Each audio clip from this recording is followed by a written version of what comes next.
प्रभु मृत्युंजय ठाकुरे महाप्रभु हे बाबा धवलेश्वराय बालालिंगाय नमो नमः।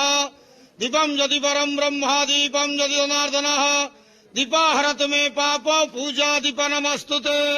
अहे धवलेश्वराय बालालिंगाय नमो नमः। संसार सुखी रखंतु। आज पवित्र धर्मर मास कार्तिक मासर अला नवमी शुभ शुक्रवार रे समस्त श्रद्धालु भक्त मानक आशीर्वाद करंतु। मनस्कामना पूर्ण करंतु। कर्म क्षेत्र उन्नति करंतु। ग्रहरिष्ट खंडन करंतु। जगतर मंगल करंतु। विश्वर कल्याण करंतु। आपणकर नाम विख्यात करंतु। सेवकर डाक श्रवण करंतु। समस्त गुआवसा भक्त मानकर मनस्कामना पूर्ण करंतु। जो जो भक्त माने आपणक पाखरे मानसिक रखिचंती तांका मानसिक पूर्ण करंतु। धवलेश्वराय बालालिंगाय नमो नमः।